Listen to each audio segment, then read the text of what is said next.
Distinguished guests, ladies and gentlemen, this afternoon we're going to have a session on promoting bilateralism as a complementary option to multilateralism to achieve peace and security, to be moderated by Mr. Joseph Warungu. Mr. Joseph Warungu is a respected media and communication expert with over 30 years' experience in international journalism. As a founder and executive director at Africa On Air, Warungu leads initiatives to boost professional standards in African media organizations through capacity building and mentorship.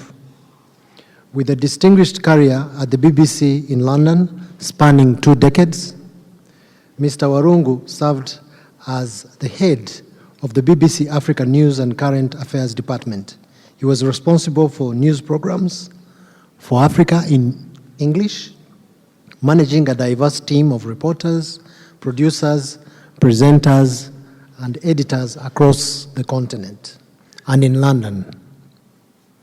Mr. Warungu has expertise in moderation of high-profile public debates in various countries such as Mexico, Rwanda, Norway, UK, Nigeria, South Africa, Senegal, and live TV presidential debates during elections in Kenya and Tanzania. His most recent engagement has involved conducting exclusive interviews with African leaders, including Presidents Lazarus Chakwera of Malawi, Azali Assoumani of Comoros, and William Ruto of Kenya. Please join me in welcoming Mr. Warungu to moderate this session. Thank you. Distinguished guests, ladies and gentlemen, it's time to get into the second and I think final discussion for today. And so without much ado, I would like to introduce my panelists.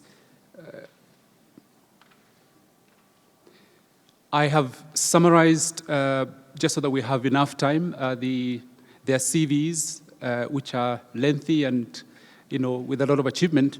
I've sought their permission. Also, you may hear me referring to General Vincent. It's not a breach of protocol.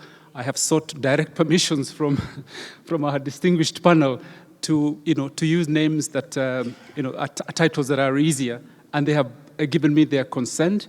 But only for myself. And also once we're out there, we get back into the formality of it all. So very nice to be in Kigali again. I think I've been here for the last maybe 10 years. It's always a pleasure.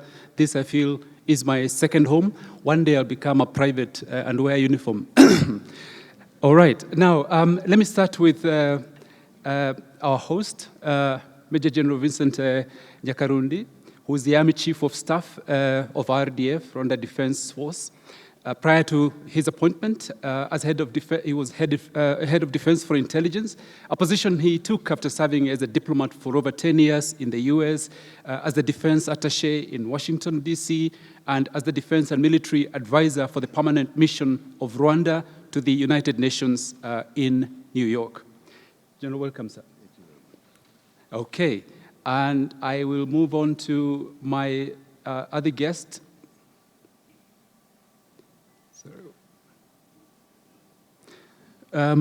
Daniel Forti, who currently serves as the senior UN analyst at the International Crisis Group.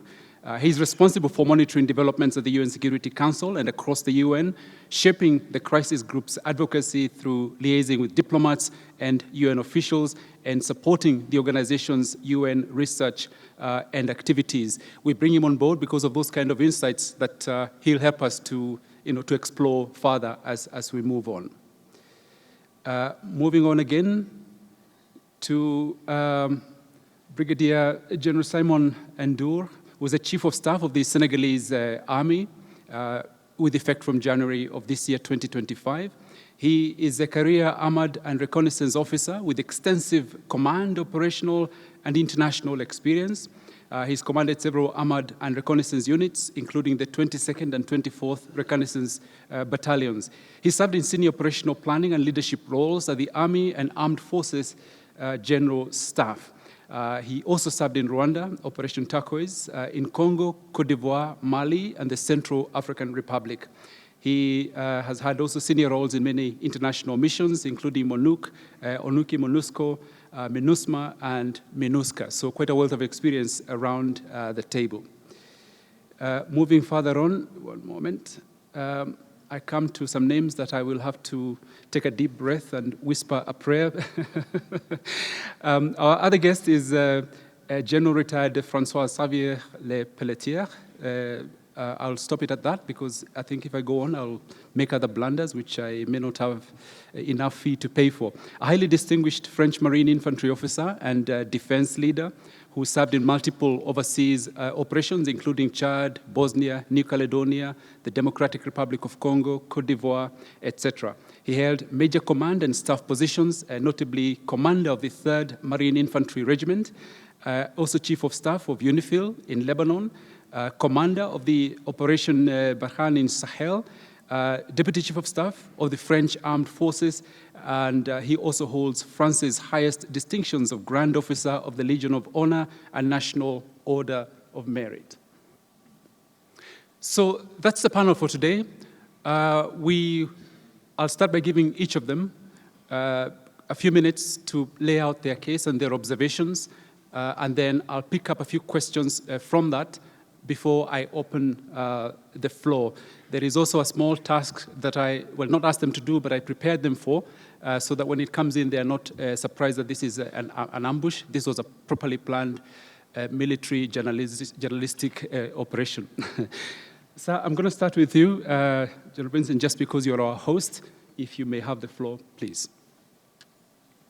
Thank you very much for your kind words.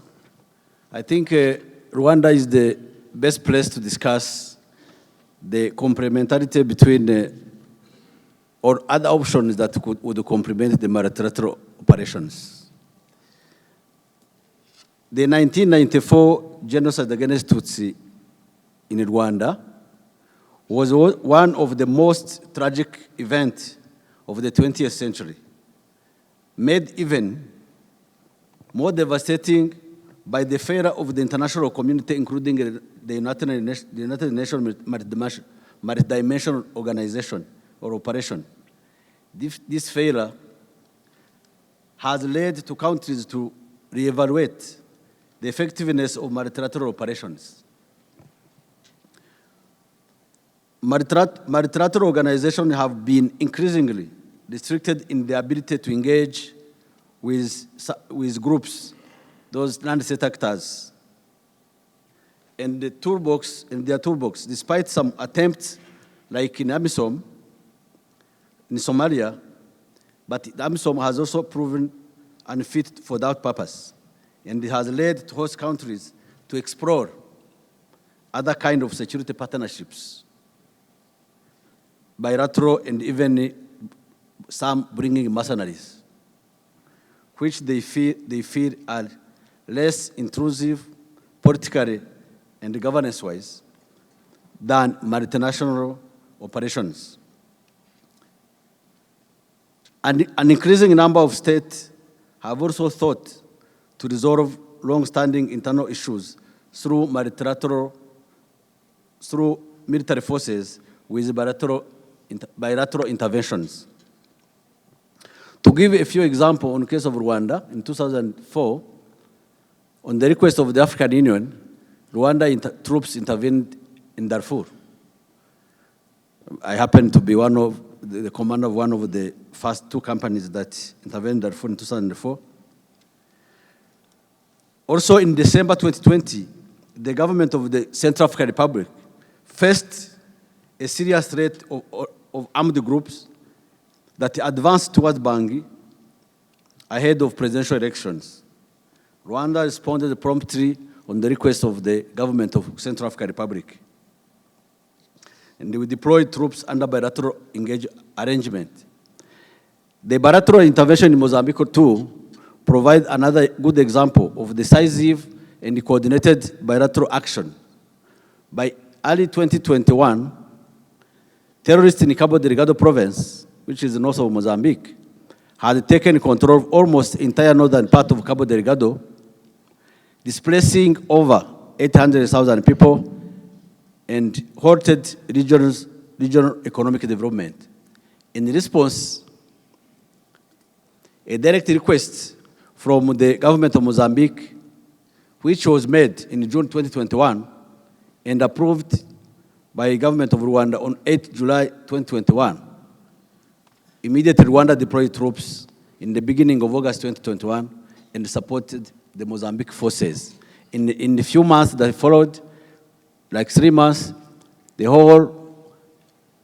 3 districts that were captured by the insurgency had been liberated.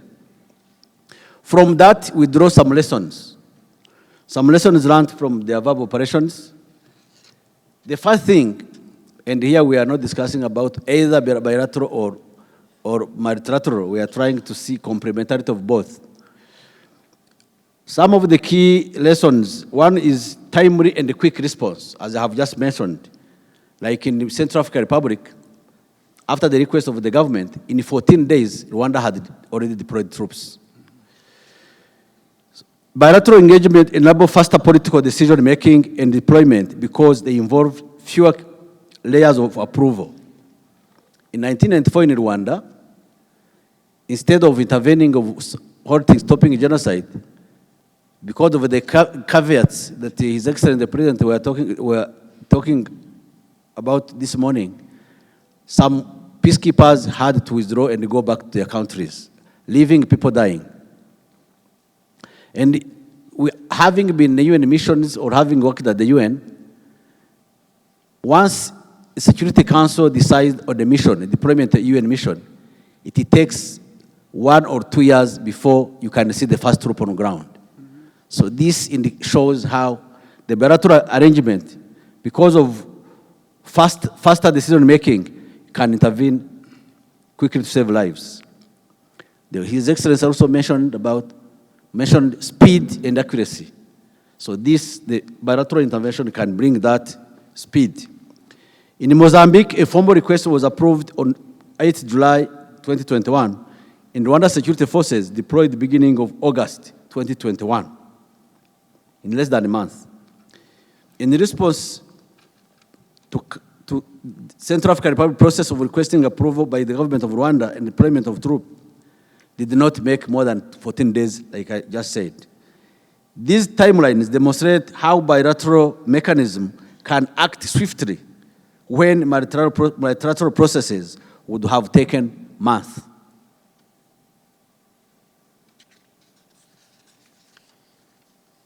Another lesson learned from these operations is flexibility in planning and execution. One other lesson learned from Rwanda bilateral engagement in both CAR and Mozambique is the highest degree of flexibility inherent in bilateral frameworks. Unlike multilateral missions, where decision-making is often slowed by layers of approvals and competing political interests and aligned political interests, bilateral arrangement enables direct and adaptive planning between the participating state. And in both contexts, Rwanda and the host government were able to tailor their strategies to the prevailing realities on the ground. This flexibility allowed for quick adjustment in the troop deployment and operational priorities in response to evolving threats. In Mozambique, the RDF and the government forces joint operation regularly adapt to terrorist shifting tactics, while in CAR, bilateral deployment complemented multilateral commitment under MINUSCA by addressing security gaps that required immediate action. When the terrorists were almost capturing the capital of Bangui, the MINUSCA, the UN force was there, including Rwandans. They were there, but they couldn't move because of the mandate of the UN, but also the caveats from the sending nations. I think the CDF of Central Africa is here.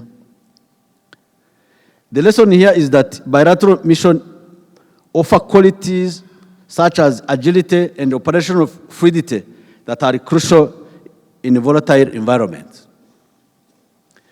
Another lesson is unity of purpose and the shared strategies. A third lesson is the unity of purpose that the bilateral arrangement promote. Both Rwanda and the host nation counterparts share a clear common understanding of the mission objectives, which is restoring peace, establishing state authority, and protecting civilians. This alignment fosters the mutual trust and accountability, also in cohesion among the forces. The shared vision was reinforced through joint command structures, regular coordination meetings, and integrated operation planning. This unity of purpose simplified the communication and increased the overall coherence and effectiveness of the operation. Another key lesson is the ability of bilateral mission to respond swiftly and decisively to emerging threats, not necessarily sticking to rigid demands, the demarcated areas of responsibility like UN. This is the area of responsibility, you can't go beyond here. The bilateral force, with the bilateral force, there is a flexibility to change the area of responsibility based on the changing environment or changing threats. Also, because decision-making is streamlined between two partners, bilateral operation can mobilize quickly and launch interventions without the procedural delays that characterize multilateral missions. In Mozambique, for instance, the RDF rapid deployment in southern Cabo Delgado, specifically in Ankwabe. This Ankwabe district, which was not part of the area of responsibility of Rwanda security forces, but because of threat and on the request of the government of Mozambique, we had to switch immediately and deploy there to save human lives. Another lesson is clarity of mandate and reduction of ambiguities. So that lesson is a clarity of mandate that typically characterizes bilateral missions. Multilateral missions often face mandate ambiguities. All those who have been in the UN, they know this reality. With unclear rules of engagement, overlapping institutional interests, and the political compromises that dilute operation authority. Even if the civilians are being killed 5 or 1 kilometer out of your area of responsibility, in bilateral missions, UN missions, you cannot intervene. The contingent will never intervene. And if you intervene, there's a problem, then the problem goes back to your country. Those ambiguities can lead to hesitation in the field and inconsistent responses to threats. That's what I was saying. In contrast, Rwanda's bilateral engagement, I know that other countries, the two that have deployed bilateral contingent, Rwanda bilateral engagement were guided by precise, jointly negotiated mandates between the two governments. The scope of operations and the line of authority were clearly defined, leaving little room for misinterpretation. This clarity empowered commanders to act decisively and ensure that actions remain within agreed legal and political frameworks. The lesson is that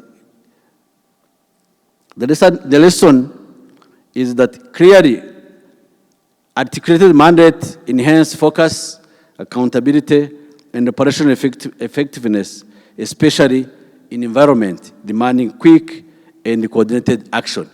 And nothing is required in these kind of operations than quick intervention and the effectiveness of the operation. I thank you. Thank you very much indeed. General, something I forgot to point out is that this is just a panel that is leading the discussion, but we have very experienced people across the room. other force commanders would also want your perspectives as we move along. For now, Francois, I want to bring you on board. Sorry. He's gonna. French? Yeah. Yeah. You okay? Please. Merci beaucoup. Oui, je vais parler français par respect pour les anglophones qui sont dans cette salle. D'abord, je trouve que merci beaucoup de m'avoir invité à participer à ce panel qui est vraiment extrêmement d'actualité, puisque nous savons tous que nous mènerons sans doute plus jamais d'opérations purement nationales, évidemment pour défendre le pays, mais la plupart des cas d'engagement seront soit dans un cadre bilatéral, soit dans un cadre multilatéral. Et je trouve que la question est très bien posée par les organisateurs, puisque ce n'est pas l'un contre l'autre, c'est l'un en complément de l'autre, et puis avec un but qui est quand même la paix et la sécurité. Et ce but, bien sûr, rétroagit sur la façon dont on conduit les opérations et le cadre qu'on choisit pour nos opérations. Je vais partir de mon expérience de l'opération Barkhane, à laquelle plusieurs d'entre vous, avec laquelle cette opération a beaucoup coopéré dans le Sahel. Hein. Donc Barkhane, c'est l'opération qui a suivi Serval. Serval, c'était l'opération d'urgence, là aussi menée avec certains de nos partenaires africains qui sont ici, à la demande du président malien pour arrêter les groupes terroristes qui descendaient du nord, Mali, et qui risquaient de renverser le pays. Et après Serval, donc, qui a duré très rapidement, je reviens sur ce que disait le chef d'état-major, la rapidité d'exécution et la rapidité de déclenchement de l'opération, la rapidité de la projection de moyens, et parce que là, il y avait une situation vraiment d'urgence. Voilà. Et donc, après cette opération Serval, eh bien, on a mis en place l'opération Barkhane avec 5 pays du Sahel. Je pense que c'était un des génies, des concepteurs de cette opération, c'est de ne pas être uniquement sur le Mali, mais sur 5 pays. Là, on revient sur les questions bilatérales, puisque les terroristes, eux, se jouent des frontières. Donc, faire une opération purement nationale en coopération avec juste une coopération bilatérale ne nous semblait pas la meilleure idée. Voilà, donc d'élargir au-delà des seules frontières du Mali. Le Mali qui était l'épicentre de la crise et qui risquait, ça s'est produit d'ailleurs, la menace qui était au Mali risquait de contaminer les pays voisins. Alors, rapidement, quelques leçons tirées qui, je pense, sont encore actuelles, parce que c'est bien pour ça qu'on est ici, pour essayer de réfléchir à comment vous allez conduire les opérations à venir. La première, c'est l'absolu besoin de légitimité. Donc la légitimité, elle est évidemment beaucoup plus facile à obtenir quand vous êtes une opération multinationale, parce que surtout si c'est une opération de l'ONU, il y a une résolution de l'ONU, donc ça, il n'y a pas de problème de légitimité. Mais on doit aussi la rechercher, évidemment, quand on est en bilatéral, y compris éventuellement par une résolution de l'ONU. Hein, c'est pas du tout, les résolutions de l'ONU ne servent pas qu'à déclencher des opérations de l'ONU.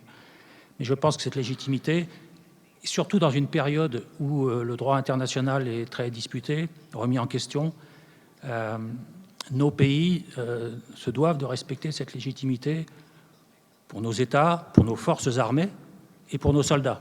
Parce que nos soldats et nos forces armées savent très bien quand on les envoie dans des opérations qui ne sont pas légitimes. Et je pense qu'on est gagnant à long terme à respecter cette légitimité.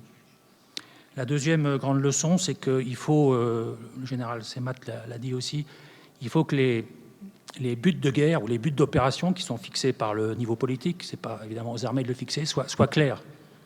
Soient clairs pour les armées évidemment, pour les opinions politiques, et que ça soit conforme à la légitimité. Voilà. Donc à Barkhane, c'était assez clair, hein. C'était assurer la stabilité et la sécurité du Mali et plus largement de ce qu'on a appelé le G5, les 5 pays du Sahel. Et puis il y avait un intérêt plus pour nos pays, pour la France et pour l'Europe, c'est assurer la sécurité de la France et de l'Europe en interdisant qu'il y ait un sanctuaire terroriste qui se recrée dans cette zone. Je vais prendre un autre exemple, une autre opération plus près d'ici, qui est l'opération Artemis. Donc c'était une opération en 2003 au profit de la MONUC, qui était en difficulté à Bounia. Et donc l'idée, c'était d'envoyer une force rapidement pour arrêter les massacres d'abord, parce que l'ONU était incapable, les forces de l'ONU étaient incapables d'arrêter ces massacres, donc arrêter les massacres et rétablir la crédibilité de l'ONU en permettant le renforcement de l'ONU. Voilà, donc là, c'était extrêmement clair. Voilà, les buts politiques étaient extrêmement clairs. Après ces buts politiques clairs, il faut un état final militaire recherché qui soit clair, que c'est à nous, les armées, de le déduire du but politique.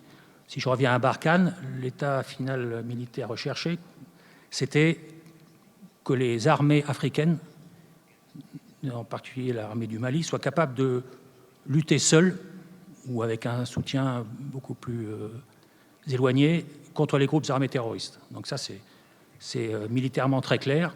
Donc ce n'était pas de rétablir la paix, la sécurité, non. C'était cet objectif-là. Et c'est pour ça que Barkhane n'était qu'une opération antiterroriste.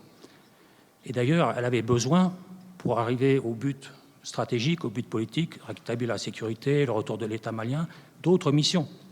D'autres missions, notamment celle de l'ONU ou celle de l'Union européenne. Donc c'est pour ça, en introduction, ce n'est pas une opposition, il faut faire du bilatéral ou du multilatéral, c'est vraiment une complémentarité. Voilà, ça c'était l'effet final militaire recherché qui doit être militaire de façon à bien orienter la force. Dans cet effet militaire recherché, ça voulait dire que ça a orienté la force, elle a été de plus en plus orientée vers ça, de ne pas agir seule, mais toujours avec les armées partenaires africaines, à travers ce qu'on a appelé le partenariat militaire opérationnel, et y compris en termes de communication, d'image. Notre objectif, ce n'était pas du tout de mettre en avant l'action de Barkhane, c'était de mettre en avant l'action de nos partenaires des armées africaines, puisque c'est elles qui sont évidemment chez elles, et c'est elles que les populations en qui les populations des pays doivent faire confiance, évidemment. La troisième chose, c'est qu'il faut évidemment une capacité de commandement. Quand on est en multilatéral, ça prend beaucoup de temps à monter une capacité de commandement.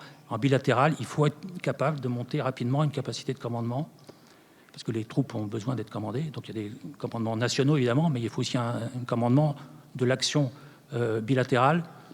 Et pour ça, il faut que une des nations offre la capacité d'être nation cadre.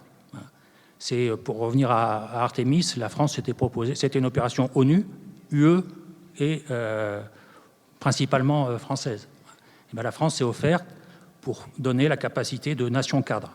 Donc il y avait un état-major à Paris, commandé par un général irlandais d'ailleurs.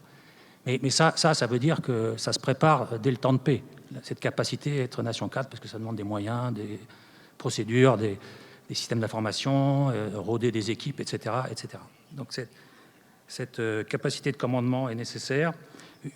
Encore une leçon, qui est essentielle dans toutes nos opérations aujourd'hui, c'est ce qu'on appelle la stratcom, la communication stratégique, qui doit être partagée entre les deux partenaires de l'accord bilatéral, ou plus s'il y en a plus. Il faut absolument que ça soit partagé. Évidemment, pour éviter que l'adversaire, dans des manœuvres d'influence, parce qu'on a toujours des adversaires quand on intervient quelque part, soit locaux, soit d'autres puissances qui sont pas favorables à notre intervention, donc que les manœuvres d'influence ne puissent pas mettre un coin entre les deux partenaires, parce que c'est évidemment ce qui va pouvoir chercher à faire, et vis-à-vis des opinions publiques, parce que le plus difficile dans une opération, nous le savons tous, c'est de durer. Déjà, il faut lancer l'opération, mais après, il faut durer. Et il faut conserver dans la durée le soutien des opinions publiques, encore plus quand c'est une opération bilatérale et vis-à-vis des opinions des deux pays. Voilà. Et si possible, comme je l'ai dit, je pense que si possible, alors si possible, parce que les crises sont souvent urgentes, c'est à préparer dès le temps de paix. Alors il y a une table ronde, je crois, sur l'interopérabilité, donc je ne vais pas en parler, mais il faut être capable d'anticiper, c'est difficile dans un monde aussi mouvant que le nôtre, et développer donc dès le temps de paix, soit des procédures communes, soit des partenariats renforcés avec tel pays avec lequel on imagine davantage intervenir. Parce que tout ce qu'on aura gagné sur le temps de paix avant la crise, eh bien, ça ne sera pas à construire lorsqu'il y a l'intervention sur place, qui est toujours un moment un peu délicat au tout début de l'intervention. Voilà. Et puis la dernière chose, ça on y reviendra peut-être après, c'est évidemment le respect de la souveraineté des États. C'est évidemment majeur. Je reviens sur Barkhane. Barkhane, on avait des partenariats avec 5 pays et avec la force conjointe du G5, parce qu'il y avait une force conjointe de ces 5 pays. Mais dans chaque pays, en fonction du désir, de la situation sécuritaire de chaque pays et de la volonté de souveraineté de chaque pays, on avait des modalités de coopération entre l'opération française et les armées partenaires extrêmement différentes. Très peu présents dans certains pays, je pourrais y revenir parce qu'ils sont ici dans la salle, et beaucoup plus présents, évidemment, notamment au Mali, puisque c'était l'épicentre de la crise. Voilà, mais ce respect de la souveraineté des États, pour celui qui intervient ou qui lance une opération, toujours à la demande, évidemment, du pays, je pense que c'est très important, y compris, comme je le disais tout à l'heure, pour l'acceptation par le pays hôte de l'opération de soldats étrangers dans ce pays. Voilà.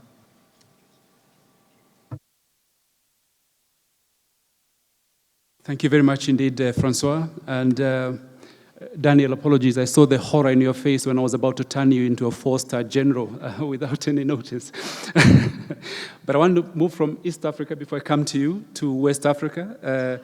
General Simon, to hear from you, experiences there and lessons learned. Over to you. La présentation, les diapos seront en anglais. Bien sûr, je vais parler en français pour partager aussi avec mes frères, tout le monde, anglophone et francophone. Voilà.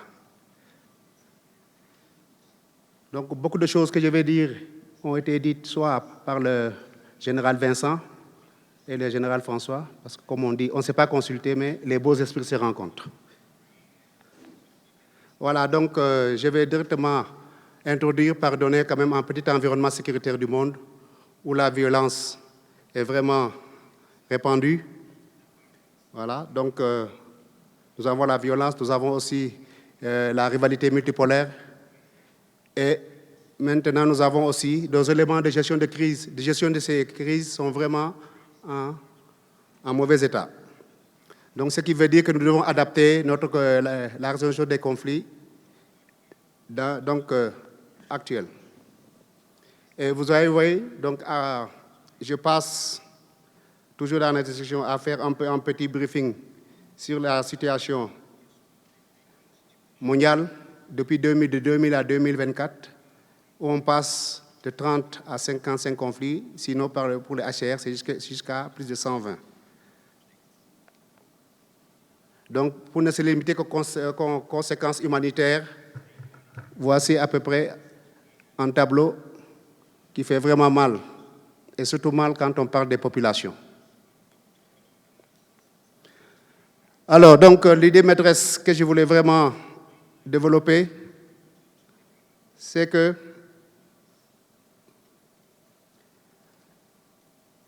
bilatéralisme et multilatéralisme sont comme si c'était apparemment contradictoire, mais non.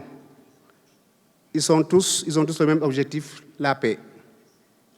Et c'est pourquoi tous les acteurs nationaux comme internationaux, politiques, militaires, juristes, doivent trouver les mécanismes capables de les faire coexister, au plus grand bénéfice des populations.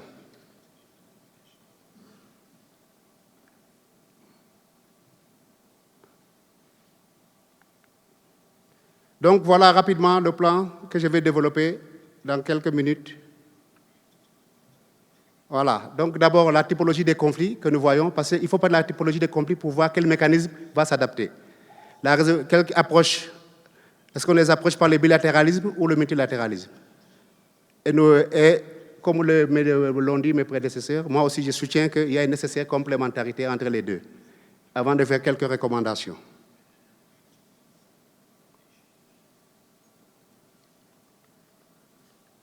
Alors, la typologie des conflits, vous voyez,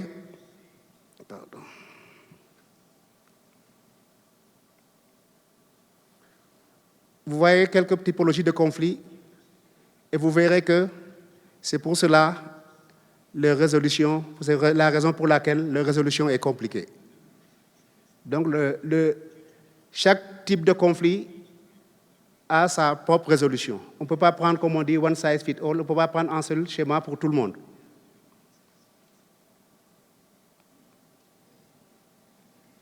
Voilà, je parlerai aussi des facteurs aggravants de ces conflits.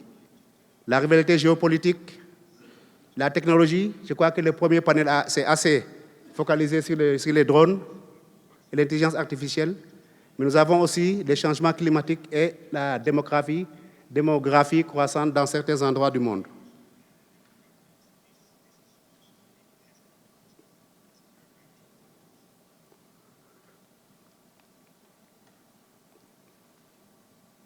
Voilà. Donc, pensons d'abord à la résolution. Quelle approche faut-il maintenant, les types de conflits que vous avez vus? Quelle approche faut-il privilégier? Multilatéralisme, bilatéralisme ou multilatéralisme? Nous commençons d'abord par le multilatéralisme.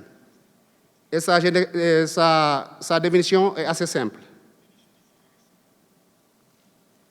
Donc, le multilatéralisme, c'est des relations qui engagent deux parties ou deux pays.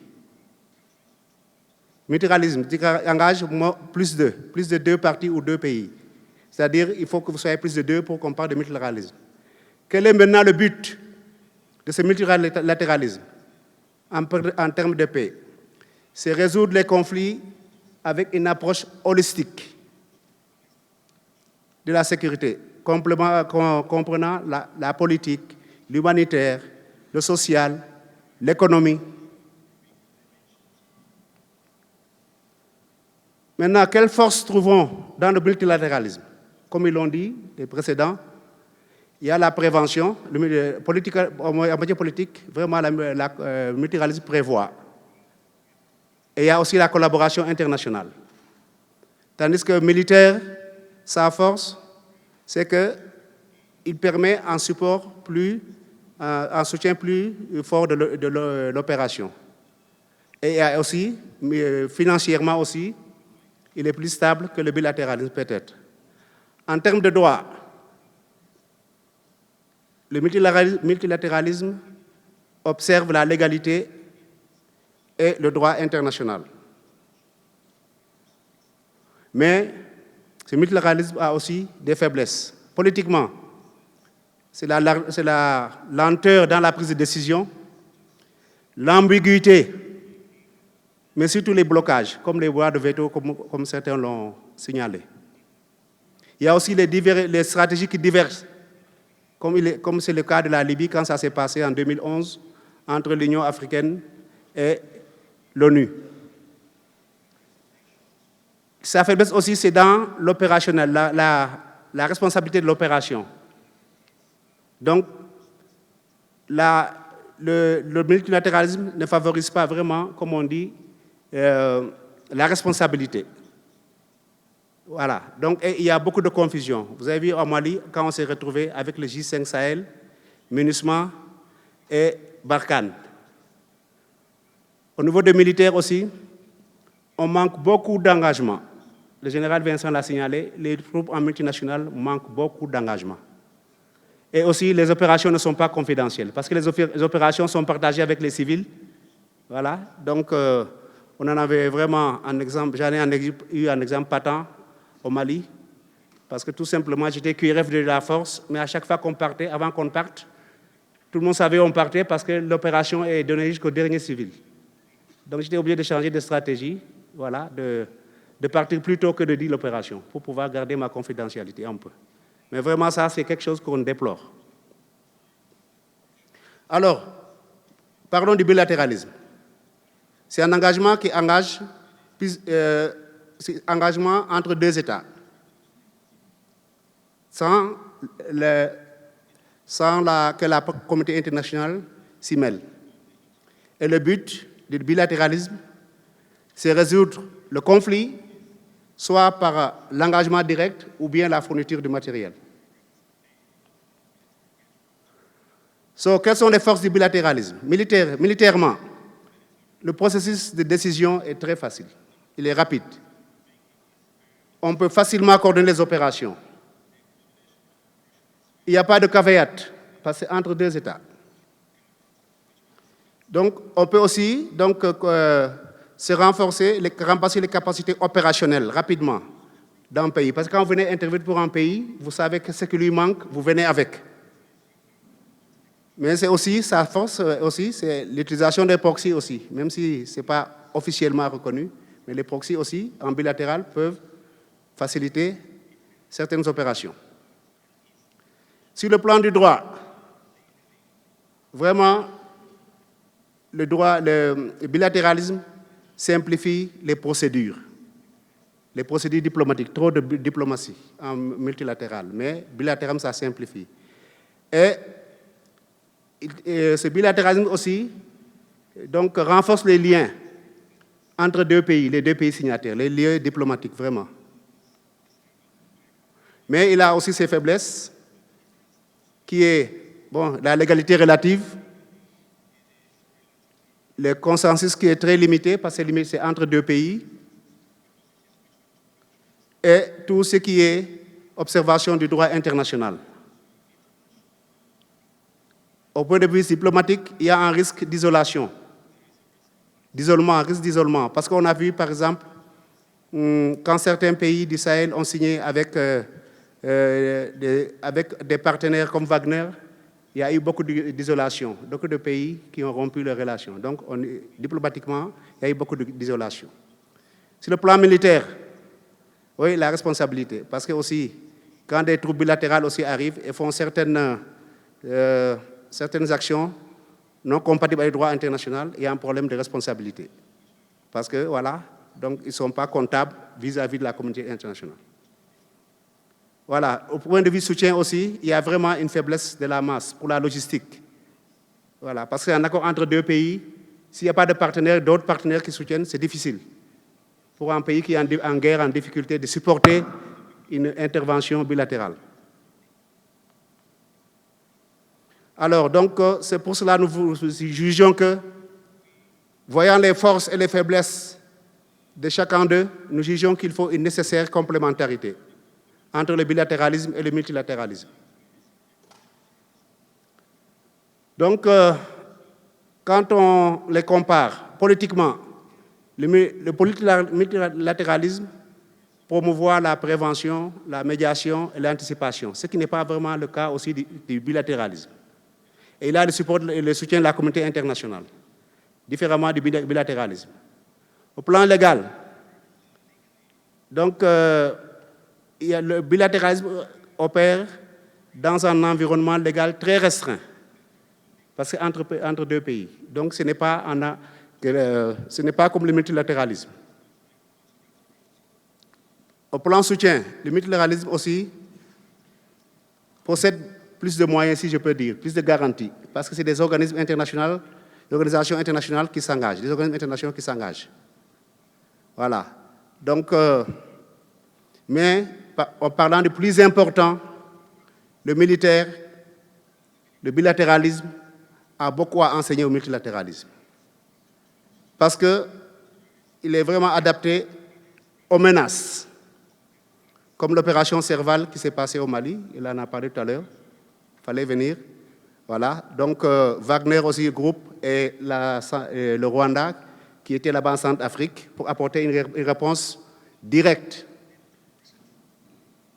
contrairement au multilatéralisme. Vraiment, militairement, ce qui est le cœur de notre métier, nous disons que le bilatéralisme est forcément plus opérationnel. Donc, de là, nous faisons quelques recommandations. Qu'est-ce que nous recommandons? Sur le plan politique, il faut intégrer le bilatéralisme dans l'architecture de paix mondiale et en Afrique, l'architecture africaine pour la paix. Il faut aussi politiquement promouvoir la politique de bon voisinage. Et en cela, je voulais donner l'exemple de mon pays, le Sénégal, avec ses voisins, avec la Mauritanie et le Mali. Nous avons des accords bilatéraux militaires depuis 2003, bien avant même qu'on parle de terrorisme, qui consistaient à patrouiller ensemble nos frontières, que ce soit le fleuve, que ce soit la terre. Donc les deux, et partout, donc les accords étaient signés. Actuellement aussi, nous avons un accord avec la Gambie. Nous avons signé avec la Gambie. Nous avons aussi, bientôt aussi, nous sommes en train d'engager des accords avec la Guinée les deux Guinées d'ailleurs, la Guinée-Conakry et la Guinée-Bissau. Sur le plan droit, sur le plan légal, donc il faut vraiment que le cadre des agréments, des accords du bilatéralisme cadre avec le droit international. Sur le plan aussi légal, on peut aussi utiliser le bilatéral comme un tremplin pour le multilatéralisme. On l'a fait plusieurs fois. Je donne l'exemple quand il y a eu la crise en Guinée-Bissau en 1998. Avec les accords bilatéraux, le Sénégal est parti d'abord régler la situation. Mais après, c'est la CEDEAO qui est venue prendre le relais du Sénégal. Donc il faut que le bilatéralisme d'abord s'engage, crée les conditions et que le multilatéralisme vienne après. Parce que aussi, comme on a dit, le multilatéralisme englobe toute la crise, tandis que le bilatéralisme est souvent limité à un aspect de la crise, le militaire, la force. Donc, support du bilatéralisme ou du multilatéralisme. Donc, pour ce qui est du support, bien sûr, il faut intégrer le financement des accords bilatéraux dans tout ce qui est accord, tout ce qui est dans tout ce qui est mondial, à travers les organisations internationales. Nous avons vu au Rwanda, si je me trompe, rectifiez-moi, mais je pense que l'Union européenne a participé au financement. C'est pour dire seulement que ce financement de ces accords bilatéraux, ces interventions bilatérales doivent être financées par la communauté internationale, parce qu'ils apportent plus de résultats.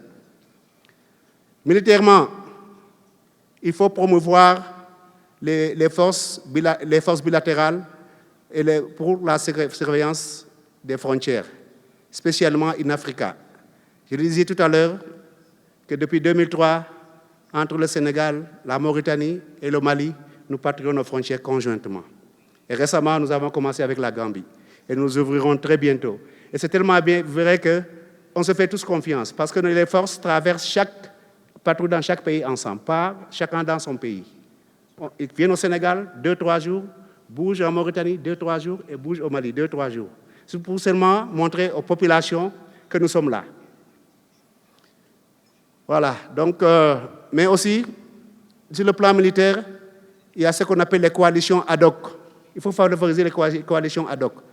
Je peux tout de suite donner l'exemple quand la communauté de CEDEAO partait en Gambie, en 2017 pour restaurer la démocratie. Le Sénégal s'est porté tout de suite nation lead. Et dans l'immédiat, il y a le Nigeria et le Ghana qui l'ont joint et l'opération a eu lieu. Donc il n'y a pas eu besoin d'un long processus. Parce que le Sénégal était déjà porté leader. Voilà, donc il faut vraiment, les coalitions ad hoc, il faut les favoriser. 3 nations derrière une nation leader, ça va très vite, et puis après, on pourra voir ce qu'on fera après. Mais comme je dis, la dernière recommandation, c'est que quel que soit le type de coopération, multilatérale ou bilatérale, il faut disposer d'une armée bien structurée et bien préparée. Parce que cette coopération, vous devez la prendre en compte après. Et après la coopération, vous devez continuer la mission. Donc, tant que vous n'avez pas une armée bien structurée et bien préparée, ces coopérations aussi ne seront pas aussi efficaces pour que les résultats soient vraiment pérennes. Alors, merci beaucoup. Donc, la conclusion, c'est que vraiment, la paix et la sécurité demandent la coopération. Le multilatéralisme est très efficace dans les opérations. Le multilatéralisme embrasse les opérations dans sa globalité, mais le bilatéralisme a une approche beaucoup plus pragmatique et permet d'avoir des résultats plus probants. Donc, il faut une synergie d'approche opérationnelle qui demande vraiment une intégration du bilatéralisme avec le multilatéralisme dans les stratégies. Voilà, donc, pour dire tout simplement tout, le bilatéralisme peut être vraiment un tremplin pour le multilatéralisme dans les engagements des opérations. Les deux doivent intelligemment cohabiter pour avoir une paix durable. Voilà, donc je suis au terme de ma présentation. Je vous remercie Merci beaucoup. Okay. General, thank you. Thank you very much indeed. I'm going to break up the flow of the discussion a little bit just so that we can also have contributions from the floor. So just before I come to Daniel, if you can think of what are your own solutions to the issue that we're trying to address? In other words, how can things be done better moving forward? So I'll welcome your comments, your contributions in a moment just after we've heard from our last panelist. Daniel, over to you. Thanks very much, Joseph. Excellencies, all protocols observed. I would be foolish to try and replicate or build on some of the lessons that the decades of experience on this panel have shared. So I'll take a slightly different approach, and I'll keep it brief so we have time for interaction and engagement with the many distinguished colleagues around the table. So where I sit as a civilian doing research and analysis, I deal with a slightly different battlefield, which is diplomacy and the Security Council. Far less dangerous, but oftentimes just as messy. And I'm not here to offer the same lessons about what practical experiences are between multilateral cooperation and bilateral deployments. But what I can do is give some insight into how we got to this trajectory and what the insights of the current geopolitical landscape means for actually finding more complementarity in the coming years. I'll make 3 points. First is that the space for multilateral peace operations, and especially UN peacekeeping operations, is getting harder and messier. Second is that the rise of alternative coalitions, whether through regional or sub-regional organizations, ad hoc coalitions, or most importantly in this context, bilateral deployments, are a natural and important response to this messy UN multilateral picture, though there are some trade-offs we have to keep in mind. And then third, a few very quick reflections on what we can do to ensure greater complementarity when multilateral and bilateral deployments are operating in the same areas or in similar areas. First, it's no surprise to many of you around the room that UN peacekeeping and the global peace and security architecture that's been in place for the past 3 decades is under serious strain. UN peacekeeping's footprint has decreased by 40% over the past decade. When there used to be 100,000 blue helmets around the world, there are now just over 60,000, and the number of missions has shrunk from 14 to 11. Sometimes there have been good successes. You know, many of the peacekeeping operations in West Africa closed because, you know, the countries they were working to support achieved their political and security goals. In other cases, whether in Darfur or in other contexts in West Africa, the missions in the UN and the host countries have been so far apart that the mission was no longer welcome or achieving the goals that the host country had set out for its view of international cooperation. We still see a situation where blue helmets play an important role on political processes, on protecting civilians, and operationalizing a normative framework around important issues, whether it be gender equality in security areas, or it be accountability and human rights measures that matter for long-term peace efforts. But in the short term, if those aren't helping improve security, it's a natural response for why host countries are looking to a wider range of partners to help them accomplish what they need at that particular moment. We also have a reality that there is a financial crisis facing the multilateral system. UN peacekeeping operations, there are just 11 of them right now. 9 of them are going to be cut between 15 to 25% in the next 6 months. That is going to have serious ramifications and reverberations, not only for these political efforts and peace processes, but more importantly, security conditions, not only in these countries, but in their immediate regions. So we're seeing that the order that it existed for much of the past 3 decades needs to go through a serious rethink at a time of retrenchment. This also gives way to my second point, the rise of alternative configurations, whether through sub-regional organizations or bilateral deployments, is a natural response to the shrinking space for the UN as the predominant multilateral actor. This is not a new phenomenon. We've seen bilateral deployments or parallel deployments take place consistently since the early 1990s. One study a few years ago found there were over 45 separate deployments of different types of bilateral or regional deployments alongside a UN peacekeeping mission. You know, these are not perfect for various reasons, and I think the real reason I want to highlight is that we're no longer operating in a hierarchical geopolitical space. You no longer have the Security Council at the top of a political order making decisions that filter down to regions and subregions. It's a lot more complicated where different groupings of countries, whether through multilateral arrangements, whether through ad hoc coalitions, or whether based on their own bilateral relations, have different capabilities and different political leverage at that particular moment to actually drive towards a solution around prioritizing stability, security, and long-term political engagement.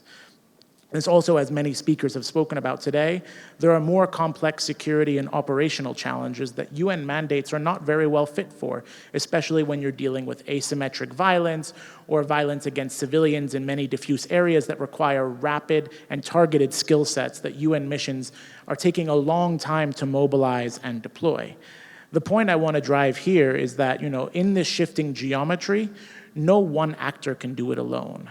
And this is a lesson that the UN has had to learn in very difficult ways over the past decade and a half, really because we're moving from a space where the UN was the predominant actor and trying to fit every mandated task under a blue helmet mandate is just not viable. It's not a good position for the UN, it's not an effective kind of support to the host countries, and it's not valuable enough for the countries who are contributing through personnel, through financial or political assistance to actually drive towards an effective multilateral solution. As we're looking towards bilateral deployments, I think we've talked about over this panel, what are the different motivations and what are the different kinds of value add these deployments have. And I think the complementarity, especially in the General's presentation, has been really well laid out. I want to highlight 3 particular trade-offs, however, that I think have been made implicit, but just to bring them out explicitly.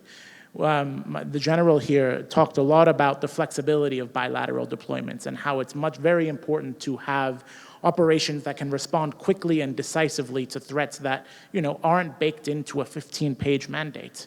I completely agree. But I think it's also very helpful when you have a larger multilateral mission that provides cover for all of the other tasks, whether on civilian side or policing side or other security tasks, that allow other actors to change their mandate quickly and move in flexibly without creating vacuums in other places. I also appreciate the point that bilateral relations allow for stronger political commitment and more clear strategies that work on that, and that happens very much in isolation between those 2 countries. However, what we've observed is that many of these conflicts and security situations don't occur in a vacuum of those countries alone. There are wider neighborhood dynamics, continental dynamics, and geopolitical dynamics that shape the incentives and interests of various parties that are using armed violence to extract political goals. So having a multilateral political process, as slow and cumbersome and divisive as that may be, does provide a legal, political, and normative framework to at least try and bring every member state of the UN under a common political goal. And similarly, for the African Union, you would have a mandate or a communique from the AU Peace and Security Council that provides the AU's membership under a common political and security goal. Just to close, 3 areas where I think we can continue to find complementarity between these different sets of bilateral and multilateral actors. One is on strategic alignment. Is there a way to use multilateral channels to build common understanding, align strategic goals either at the bilateral level or the neighborhood level, and deconflict interests in a way that are transparent and allow for greater stability around long-term political problems? I also think that, this also gives a framework where, military successes provide short-term boosts and ideally would create the space for diplomacy or political efforts led by host countries to resolve the underlying grievances that led to the violent conflicts in the first place. Second, on the range of policy issues and doctrine, for better or worse, the UN and to a lesser extent the African Union and the regional communities have become hubs where there's a lot of best practices and areas where bilateral and regional contingents can find harmonization, share experiences, and work towards a common understanding. We've already mentioned protection of civilians earlier today, accountability efforts, human rights, gender commitments. These are all areas where policy research and academic research have shown that progress here help make peace efforts more sustainable and contribute to more sustainable political settlements. So having a way where bilateral deployments can draw on the expertise, whether technical or guidance from these multilateral frameworks, to improve and nuance their own deployments is something that we should continue to work on. And I know tomorrow there's a session on improving coordination at the operational level, and I hope that explores it further. Lastly, but not least, I think our Colonel's presentation covered this point, which matters: logistics and funding. This is an area where we at the research space have seen a lot of the bilateral and ad hoc deployments that have taken place over the past few years come into obstacles. You know, as imperfect and as slow as an organization like the UN is, it has the resources and global spread to help move and support and sustain operations in areas outside of a country's immediate neighborhood over a medium-term time. Again, I'm fully aware that the financial picture isn't healthy, but at least when there is a UN or an international mandate, there is some chance of global financial and operational burden sharing that I think, if channeled correctly, can support bilateral operations and a larger multilateral strategy around providing peace in some of these areas. With that, I thank you. Thank you so much. I've got some homework for my team. I'm also a teacher by background. This one is for you, General Simon, first of all. You'll think about it. I'll come back to you for an answer. In terms of the peace and support architecture, it's been altered quite a bit in the last decade with the responsibility to protect. So the question is, that global framework that Kofi Annan proposed, that countries can intervene in a country that is heading into chaos through conflict, genocide, etc., in order to protect lives so that, you know, you cannot invoke the defense of sovereignty. How does this early pre-deployment play out in peace support operations? Is it a stumbling block or is it an enabler? It's a question that I would like to leave in your hands safely, sir. The pre-deployment, you say? The pre-deployment? Yes. In other words, when you're able to, when you have to, this is now in terms of going around the defense of sovereignty, because you need to move in and protect lives. Mm-hmm. So the question is this a stumbling block or is it something that is good and is an enabler? Is what I would like you to reflect on. But just think about it. I'll come back to you. Vincent, sir, with peace operations, how do you work with regional organizations? Do we have an African peace support doctrine or philosophy beyond Ubuntu and good neighborliness? I know you've been quite involved with regional initiatives and so on. Francois, I've got a bit of a difficult question for you. When you deploy and when you're, commanding a multinational, force, you're both there as perhaps as a French national or whatever it is, but you're also there representing, other countries. So my question is, how did you respond to requests from combined forces, for example, MINUSMA, or did you have to report to France first? I don't know whether I'll survive after giving all these hard questions, but it will be. And then finally, a question to commanders in the room. Yours is quite a simple one. If you had a chance to make change in your capacity as commander, what would you do differently, knowing what you know now about the current situation and about where we have been? As a leader, what would you tell your defense staff? In terms of structuring deployments differently, what would you do? How would you do it differently? And then finally, what lessons or pointers do you think you might carry from this in that piece of work? So please think about it. I'm coming back to you for input. But for now, I want to throw the floor wide open a little bit for some contributions from you. If you're actually ready to answer what we've given you, that's much welcome. And then I'll come back to my panel as they think about their homework. So my floor is open. It's completely clear. Let me know if you hands up or you can press your button and we'll see you here. If you'd like to ask anything or contribute on this as you think, please, this is your moment now.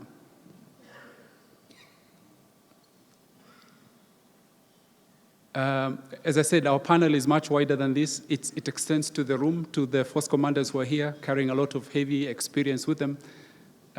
Any contributions? My screen is waiting. Oh, sorry, I wasn't looking. Yeah, if you can. I think I need to wear my glasses so that I can see. Malawi and Chad, thank you very much indeed. Thank you very much, moderator. And thank you, all the panelists who are there.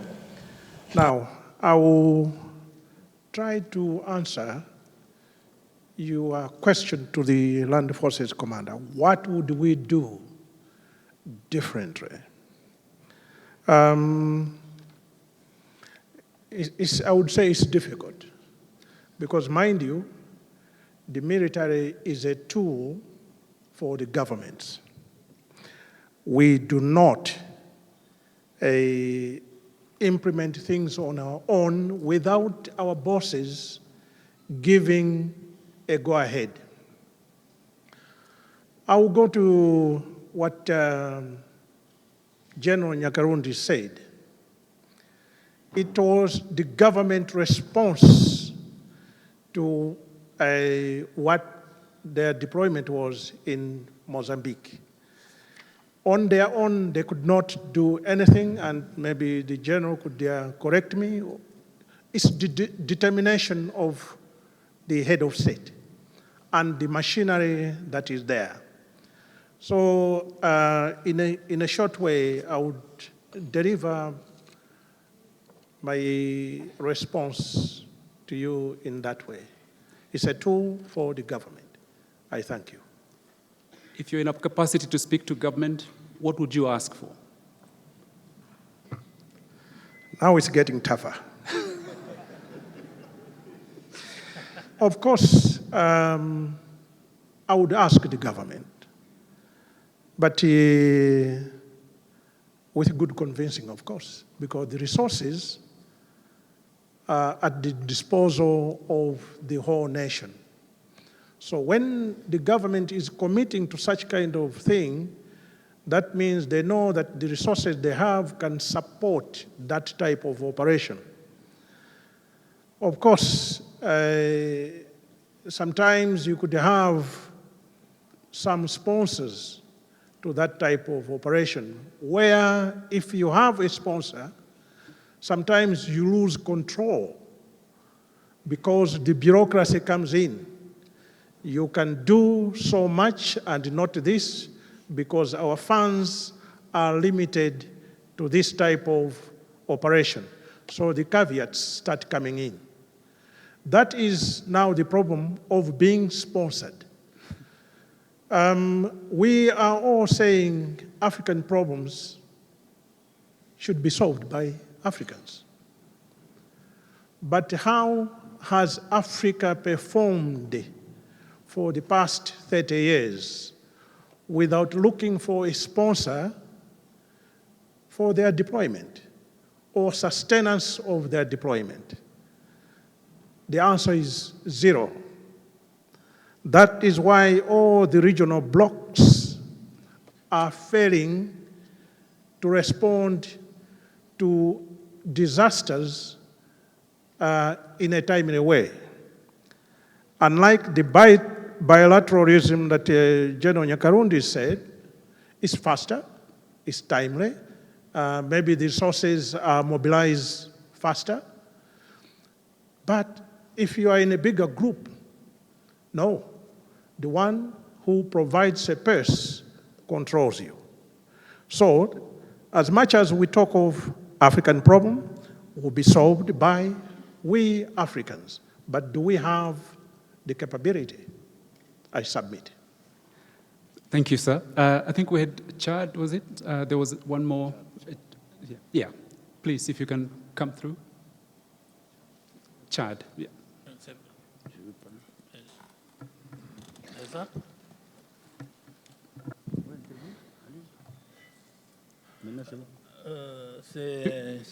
Was it CR? Oh, yeah, go ahead. Je préfère intervenir en français. c'est plutôt la République centrafricaine. Hein, c'est moi qui avais sollicité la parole. Yeah, so apologies for that. Yeah. Alors donc,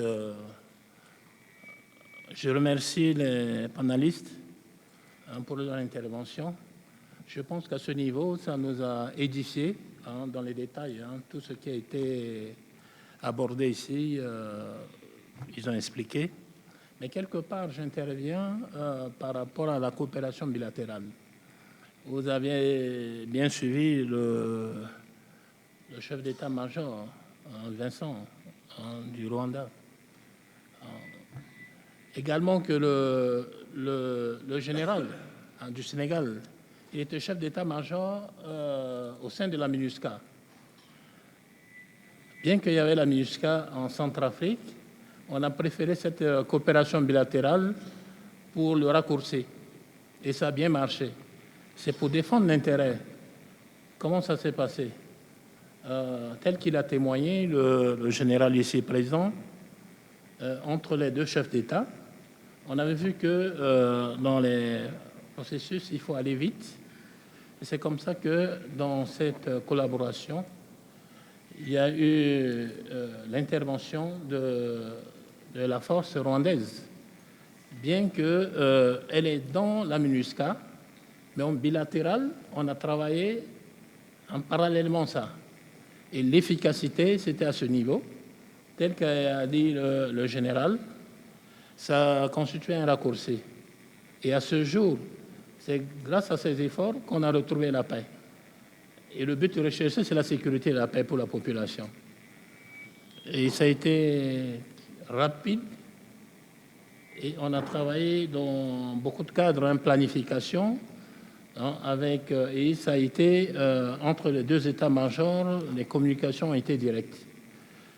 Et vous avez compris, c'était après une longue crise qu'on avait connue dans le pays.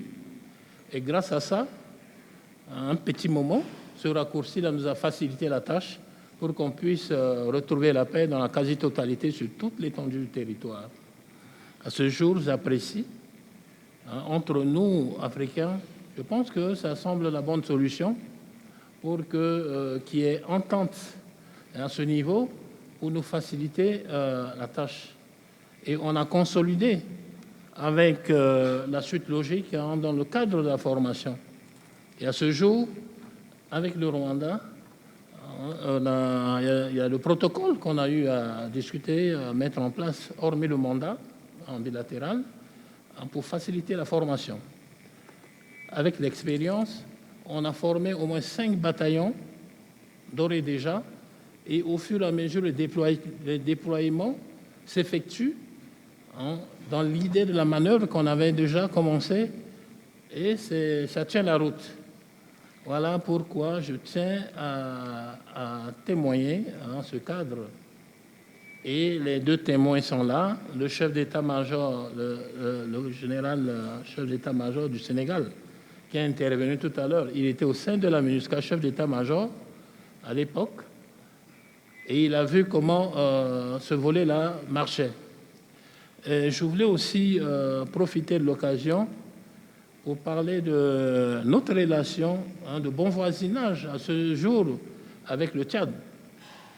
On a instauré un état-major mixte de sécurisation de nos frontières, où l'état-major se situe à Sarre, sur le sol tchadien. Alors ça facilite cette libre circulation, et on a au moins presque 60 officiers centrafricains j'étais parti installer tout récemment. Et ça facilite la libre circulation entre nos deux peuples que d'attarder sur des difficultés. Voilà. Ça, c'est des raccourcis aussi. Yeah. Et voilà, ça marche bien. Et on parle le même langage à ce jour. Voilà, c'est juste pour témoigner de ce niveau de cadre-là et pour amener à ce que nous trouvons des consensus à ce niveau. Sorry, I'm going to cut you short in the interest of time, but thank you so much for those contributions and for welcoming the Rwandan deployment that has helped quite a bit. Nigeria flashed on my screen. I don't know whether you still had something to say. There was Nigeria. Yes, please. Thank you very much, sir. My name is Major General Yusuf. I'm the Commander Infantry Corps of the Nigerian Army. I feel your pain, sir, the Army Chief of Staff. Listening to you talk about bilateralism as against the advantages that outweigh multilateralism. And reading about the genocide and visiting the Museum for the Prevention of Genocide, and I feel where you're coming from.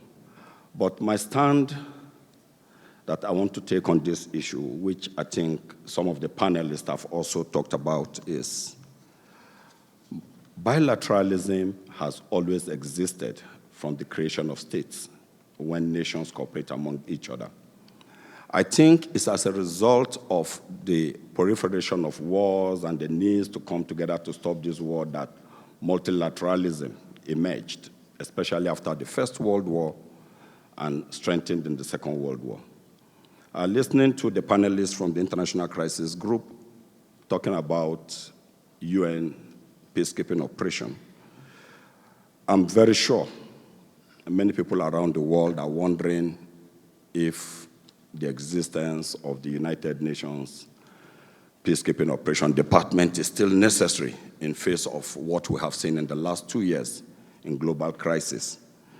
However, sir, Rwanda, you should know that the change in the mandate of the AU response to crisis on the continent was as a result of the genocide in Rwanda, which moved from the shift in principle of non-interference to the principle of non-difference, where member states have agreed that they will not sit down and fold their hands to watch such horror repeat itself.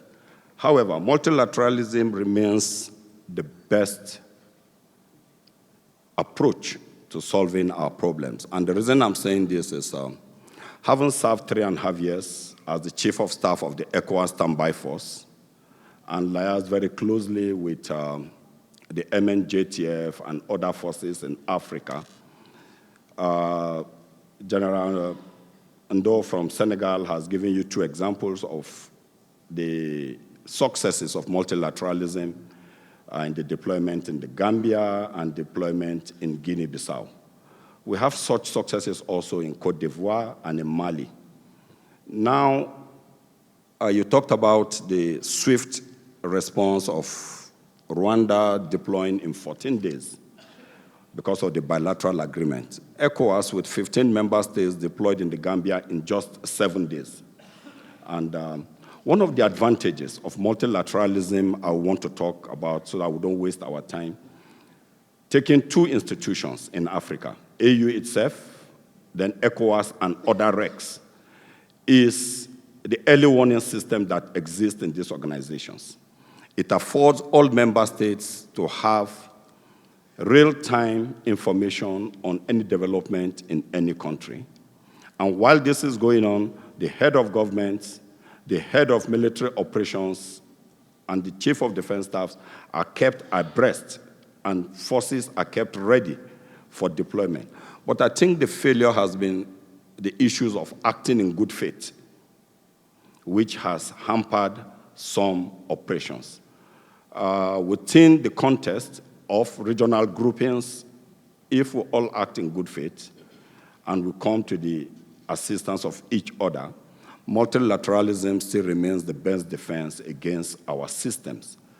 Like one of the panelists also said, the biggest problem we are facing in Africa today in conducting operations is lack of funding. So AU, ECAS, ECOWAS will all go cap in hand begging for funds to conduct operations. If we resort to bilateralism, I think it's going to be worse. But if we encourage multilateralism and encourage member states to pay their levies to these organizations, the reaction time to crisis is going to be shorter and faster, and we'll have resources to respond to crisis. Thank you, sir. Thank you very much indeed. I'm gonna, yeah, Chad. Yeah, thank you. Over to you, and then I'll come back to the panel for their responses briefly. Yes, please. Merci beaucoup. Moi, je n'ai pas assez de commentaires. Je suis le général de brigade Bakar Ibrahim Ega. Je voudrais juste intervenir dans le cadre de la coopération bilatérale et multilatérale. La plupart des intervenants ont apprécié aussi la coopération bilatérale et nous avons quand même des expériences dans le cadre de la coopération bilatérale avec la plupart de nos pays voisins et les résultats sont très positifs. Pour la coopération multilatérale, il y a 3 facteurs les plus importants qu'il faut mettre en œuvre. Premièrement, c'est l'engagement politique de tous les États de la sous-région, soit on développe par sous-région ou régional. Et il faut aussi les moyens et aussi des formations dans le cadre des opérations multilatérales. Pour le Tchad, nous avons déjà mis en place des bataillons qui sont prêts à être déployés à tout moment en cas de nécessité par la coopération bilatérale ou multilatérale. La sécurité, c'est la priorité des priorités de tous. Et les problèmes africains doivent être pris en compte par des Africains. Les états-majors des armées africaines, nous sommes disposés à mettre en œuvre l'engagement politique de nos États. Si les stratégies communes d'une force éventuelle d'une coopération bilatérale, que les intérêts des États ne sont pas bien définis, clairement définis, il y aura toujours des désengagements. Donc, il faut définir une stratégie des intérêts communs de tous les participants et aussi les objectifs bien définis de la mission dont on veut l'accomplir. Donc, voilà des approches que j'ai. Je vous remercie. Thank you. Thank you very much indeed. I can take one more before I come back to the panel if there's oh, Kenya is on the line, and it's not me pressing the buttons. Yes, please. Distinguished participants, distinguished panelists, my name is Lieutenant General Keter, the Kenya Army Commander. I want to respond to the question that the moderator asked, that how would you do this differently? And I think in my view, I'm looking at the initial assessment of the mission. I think that is very critical in the manner that we have to have well-defined mandate, because some of the mandates that sometimes are given by the regional arrangements sometimes do not give the commanders the latitude to be able to address the problem more critically. And I think that is very, very critical. Secondly, I think in my view, there must be some provision of appropriate logistic support to support that mission, so that it gives the commander on the ground the latitude to be able to appropriately address and mobilize those logistic support to protect the people. I think that is very, very important. The mission should be able to focus on the protection of the people. And then thereafter, in terms of encouraging, leveraging on now the bilateral arrangement within that region, it is so critical so that the solutions that are homegrown can be leveraged and be able to now focus on the execution of the mission. I think that is very important. But I think that first point of the assessment, I think we have been, the assessment, the initial assessment, we have been so quick and rushing to get into the theater without an elaborate time frame to be able to assess the mission so that you can define the mandate that you will be engaged in. Those are my humble submission on this. Thank you. Thank you very much indeed. Yes, sir. And then I'll come to you. I'm called Lieutenant General Kayanja Muhanga.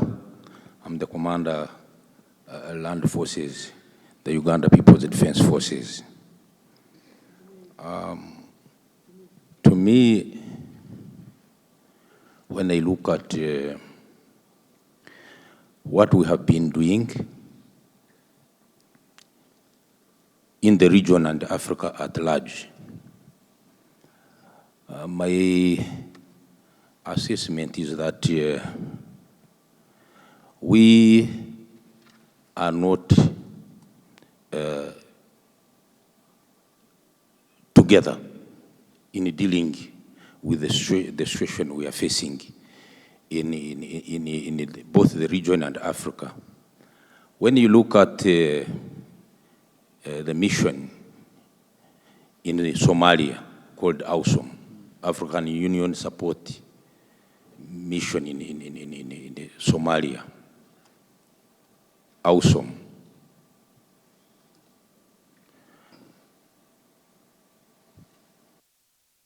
It was being sponsored by European Union, UN, and African Union. But currently, there is a serious drawdown. African contributing countries like Uganda, Kenya, and Ethiopia, plus Djibouti and Burundi have been told to draw down, and the drawdown already started. And the situation ended up that Al-Shabaab overran most of the defenses where the Somali National, we had handed over to the Somali National Army.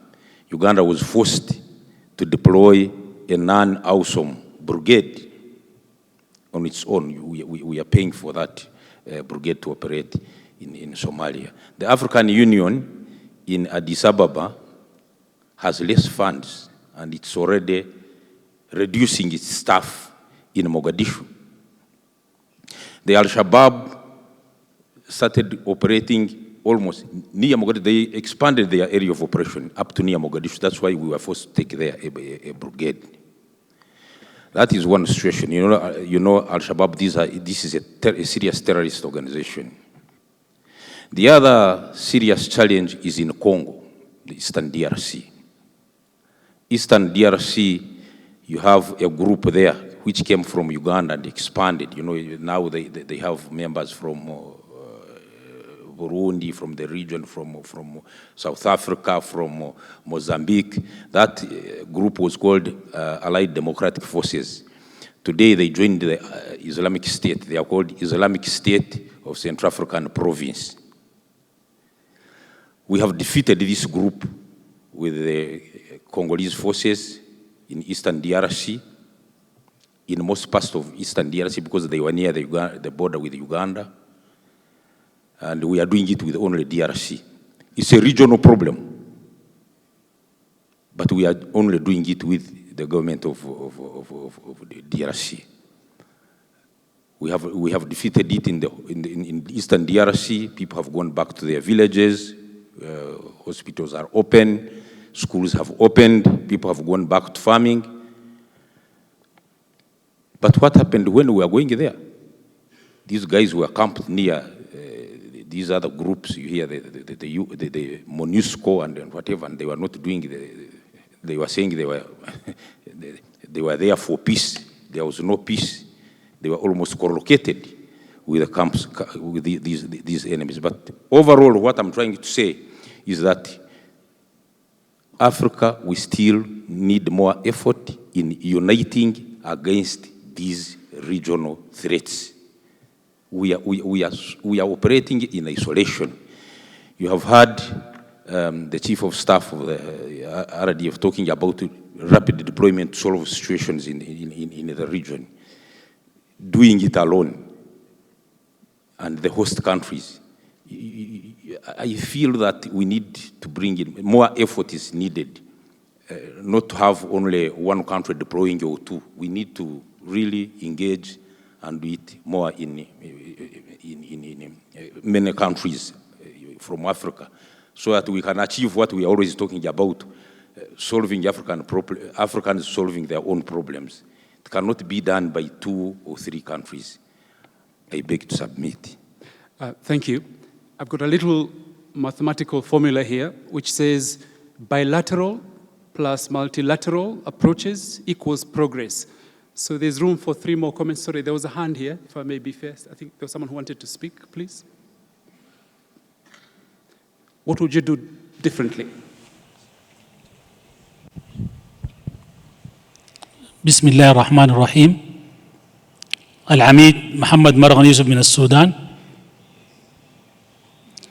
نشكر المنصة على هذا الموضوع الشيق، وإحنا حنستفيد منه كثيرا، وسوف نعمل على الاستفادة من توجيهاتكم. لكن لأن هذا مؤتمر لابد أن أقوم بتصحيح بعض الأشياء التي ذكرت عن السودان في المنصة. ذكر على أن السودان في ضرب مثل على أنه النزاع في السودان نزاع داخلي. النزاع في السودان ليس نزاع داخلي، وهي حرب بالوكالة ضد السودان، والجميع يعلم ذلك، والحرب تقودها دولة الإمارات العربية، واستطاعت أن استجلاب مرتزقة من 17 دولة أفريقية، وأيضا من أوروبا، وأيضا من أمريكا الجنوبية، ولدينا أدلة، وتم تقديم هذا في شتى المحافل الإقليمية والدولية، وهذا لم يذكر. أيضا عند بداية الحرب في السودان فاغنر كانت موجودة ولم يذكر ذلك، بل تم ذكر أنه فاغنر موجودة في أفريقيا الوسطى. لا بد لنا أن نصحح هذه المفاهيم. أما البعثة في دارفور عندما لم يتم الترحيب بها، لم يتم الترحيب بها لأن الحكومة السودانية تحصلت على معلومات وأدلة كافية على أنه كان استمرار البعثة سيكون على خصما على أمن واستقرار السودان. نحن نتمنى أن احنا نفكر بالعقل الجمعي وليس العقل المنفرد. علينا كدول أفريقية نفكر مجتمعين على أنه كيف تكون الغارة الأفريقية مستقرة آمنة لأجيالنا القادمين. السودان الآن هو الذي يقاتل هو الشعب السوداني وخلفه القوات المسلحة، وليس القوات المسلحة وخلفها الشعب. الشعب الآن هو الذي يصر على دحر التمرد من السودان. لا، والآن التمرد في السودان يستخدم طيارات دارون يعني طيران متواصل 32 ساعة، يعني 1 day plus 6 hours، وده حيكون خطير على الغارة الأفريقية. لكن أكبر مشكلة أنه في دولة أفريقية سمحت للتمرد بإعلان حكومة للسودان، وإحنا نخشى أن يتكرر هذا النموذج في دولة أخرى. وطبعا في مرتزقة أوروبيين وفي مرتزقة من أمريكا الجنوبية الآن موجودين في السودان. إحنا نسأل ونخشى بأنه بعد يتم دحر هذه المرتزقة من السودان، وغريبا سيتم ذلك بإذن الله، نخشى أن يتجهوا إلى دولة أفريقية أخرى ويكرروا نفس السيناريو التي تم في السودان. لهذا علينا أن نعمل جميعا ونفكر جميعا مجتمعين كأخوة كأفارقة من أجل مستقبل مشرق للغارة. وشكرا جزيلا. Okay, shukran jazilan. Let me come back to my panel now, briefly. I'll start with Francois. So you arrive in Bamako with your shoelaces, one tied to France, which is your nation, and the other shoelace tied to the to the multinational force that you're leading. How did you handle this situation? Très bien. Bon, c'est pas une question très difficile en fait, parce que alors je vais plutôt rebondir juste une minute sur ce qui a été dit par les différents chefs d'état-major qui ont pas beaucoup parlé de la confiance. Et je pense que, je ne sais pas si j'en ai parlé dans mon propos liminaire, mais c'est évidemment majeur, et la confiance elle doit s'entretenir dans la durée, confiance politique, confiance militaire. Et bon, on le sait tous, une armée qui fonctionne bien, c'est une armée d'un pays qui a la volonté et la capacité de se battre. Mais la volonté et la capacité. Mais la volonté. Voilà. Et je pense qu'on soit bilatéral, multilatéral, ce qui est important, c'est d'avoir des contingents, puisqu'on parle de ça, qui sont efficaces. Alors, moi, je suis arrivé à Bamako, enfin, je suis arrivé à Djamena d'ailleurs, parce que le PC était à Djamena. L'opération Barkhane, pour prendre cet exemple, tous les contingents qui sont envoyés dans une opération, que ce soit une opération nationale, bilatérale, multilatérale, ça reste des contingents nationaux. Donc on est rwandais, on est français, voilà. Ça n'existe pas, peut-être des mercenaires, mais ça n'existe pas. Il y a des gens, on est toujours la force de son pays, de sa nation. Et parce que voilà, c'est l'État qui vous envoie. Il vous envoie tout seul, national, bilatéral ou multilatéral. Donc on restera toujours, quand on est soldat français, on reste toujours soldat français. Alors pour revenir à la question particulière sur Barkhane, le travail de Barkhane, c'était, la mission était de coopérer. Donc j'ai pas eu de difficulté pour coopérer. Mais on coopère bien, encore une fois, quand on est... Ça dépend le but de l'action. Voilà. Donc on coopérait avec... Barkhane coopérait avec beaucoup de monde. Coopérait avec les armées africaines, en premier. Coopérer avec les missions de l'Union européenne, qui étaient des missions de formation, et coopérer avec la MINUSMA. Mais la difficulté, on coopérait le plus étroitement quand on avait la mission la plus proche. Pour prendre l'armée malienne, sa mission, c'était de lutter contre les groupes terroristes. Notre mission, c'était de lutter contre les groupes terroristes. Donc on était très proches. Là, l'UTM, c'était vraiment une mission qui n'était pas combattante, mais qu'on protégeait en quelque sorte, parce que Barkhane était une des forces les plus puissantes militairement sur place. Et donc on était une espèce de force de réassurance, de garantie pour les missions moins comme l'UTM, qui n'était pas une mission de combat, c'était une mission de formation. Voilà. Et la MINUSMA, alors, et là on revient vraiment au bilatéral et au multilatéral. Le problème de la MINUSMA, c'est que ce n'était pas une opération antiterroriste. Elle n'en avait pas les moyens, elle n'en avait pas le mandat, et elle n'avait pas l'envie.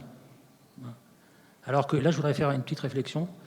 Les missions sous mandat ONU pourraient faire beaucoup plus que ce qu'elles font.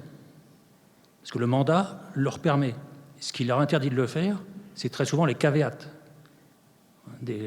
Chaque contingent, parce que ça reste un contingent national, même mis aux dispositions de l'ONU, a des restrictions. Donc, les missions des Nations Unies pourraient faire beaucoup plus militairement, pourraient être beaucoup plus efficaces militairement. Mais elles ne le font pas. Et force est de constater que depuis... J'ai participé à beaucoup de missions internationales, depuis le Sarajevo, etc. Ben, ce n'est pas des missions militairement efficaces. Ça, je pense que tout le monde... Enfin, on peut partager ça entre nous, puisqu'on est strictement entre nous.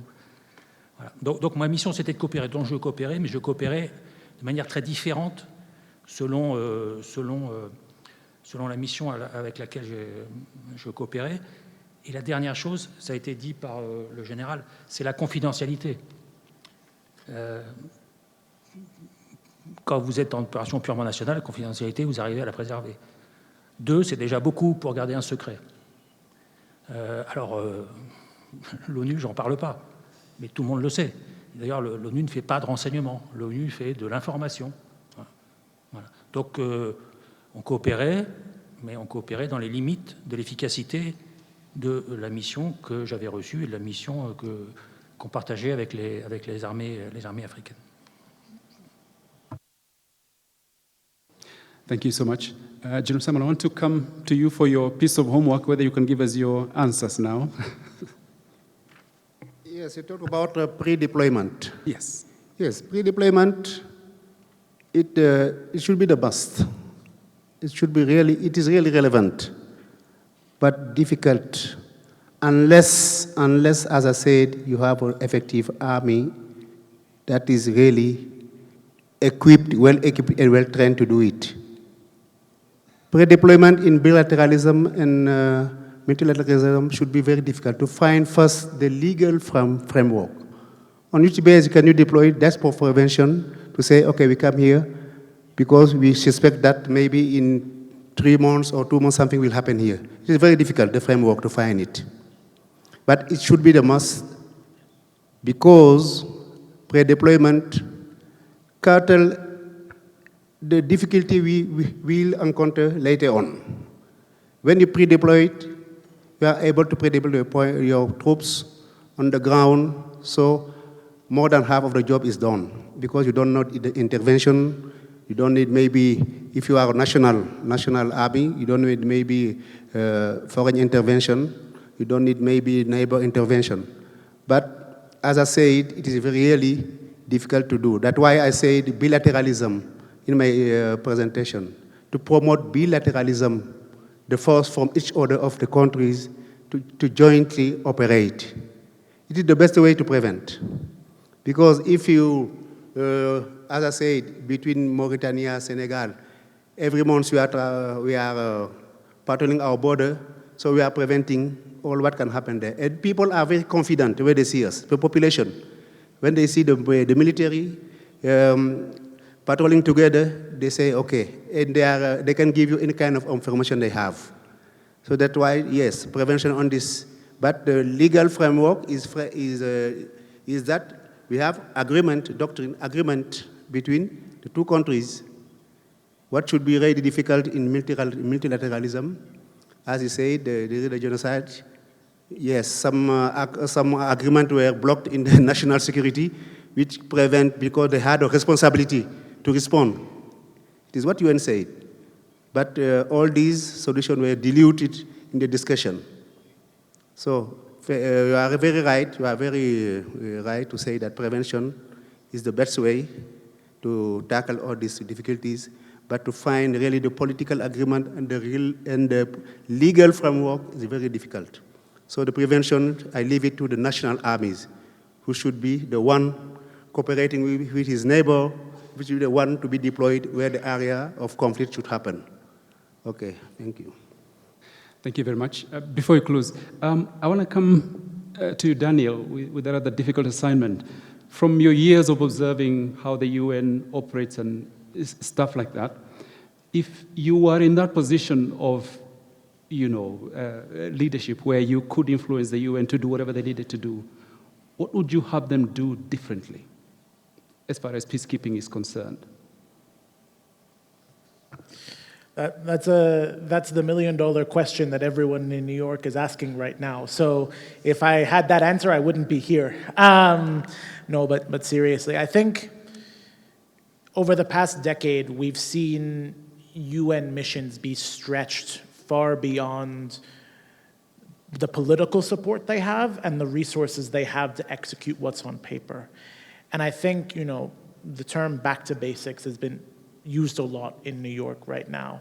And in terms of peace operations and peacekeeping in particular, I think the Security Council, and this is who I'm talking to, not to the whole UN system, but specifically the countries on Security Council whose responsibility it is to oversee these missions, is to actually give them political tasks and protection tasks that they can accomplish relatively well, that have a wide political backing and can be measured clearly and have an exit strategy. I think a lot of the problems UN peacekeeping faces is that they've been deployed as short-term responses to political and security crises with no clear political backing of how to get out of that problem or a mandate or will for the countries involved to actually put the energy and diplomatic efforts into resolving those problems. And that leaves the UN in a vicious circle where it's oftentimes out of its own hands of driving a longer-term solution and is getting caught up in the winds of change.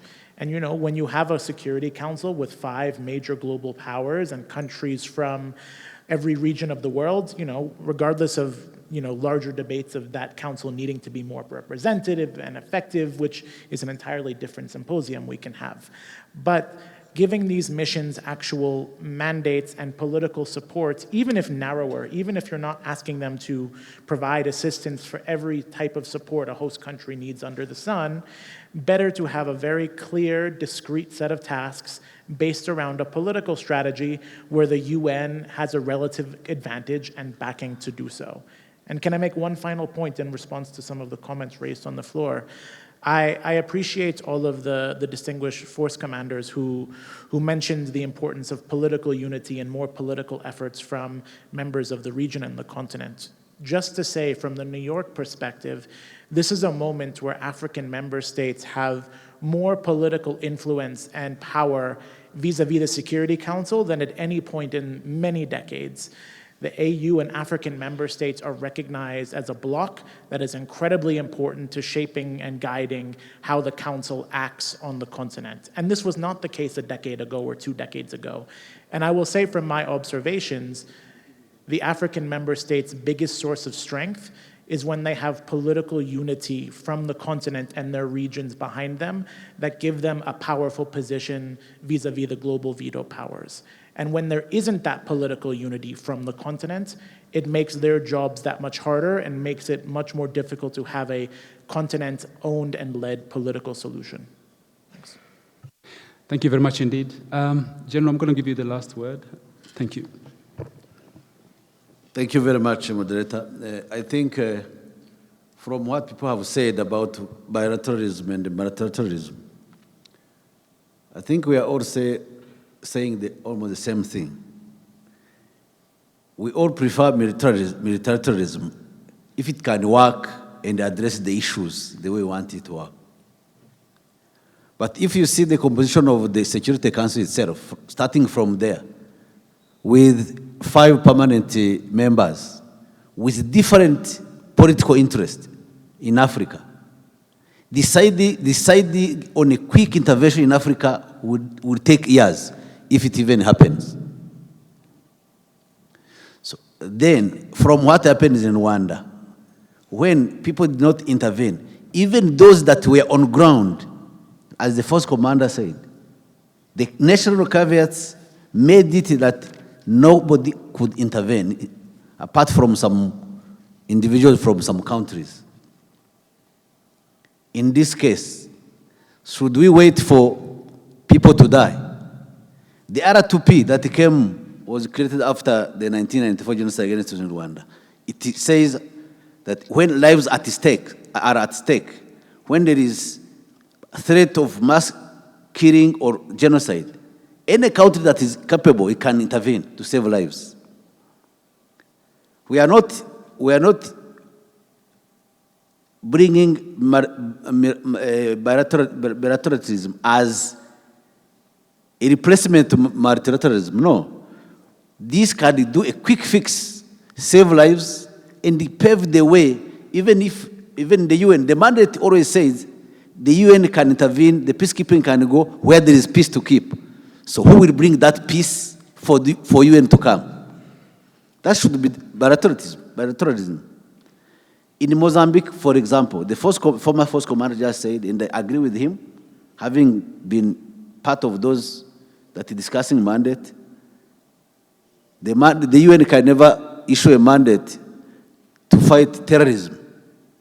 But in Mozambique, in Cabo Delgado, which is the northern province of Mozambique, a province that is 3 times bigger, more than 3 times bigger than Rwanda. We are dealing with terrorism. UN cannot intervene. So who will help those people? So I think it's just a combination of both. But bilateralism, we know the weaknesses and the strengths of each. We understand it very well. But if my brother from Nigeria said that with good faith, the AU and other regional organizations can do better. So when should we get that good faith? All the problem lies with the political interests. That's why a country dealing with another country, which is not the best, I agree with you, will address fixed problems, at least waiting for the permanent 5 to decide on a mission that we deploy after 3 or 5 years. Should we wait for 3 years to save lives? I don't think so. So the rest of the regional organization, I think my brother from Uganda has answered. We have ESF, African Standby Force. We have some other frameworks, very good frameworks. We have ESF, we have ISBRIG, East African Standby Brigade, and other regions, they have similar structures. But we would wish them to be strengthened and intervene. So for me, I think we need a good complementarity between the bilateral intervention and the multilateral operations that will cover a lot of aspects and build the peace from where the bilateralism would have ended. I thank you very much. And it being exactly 4:30, we wrap up our discussions for today. I just want to thank you so much, General, and also the RDF for hosting us. We're looking forward to another day tomorrow. And now I would like to hand over to MC, please. Thank you. Distinguished delegates, ladies and gentlemen, please join me in giving a round of applause to the panel for a job well done.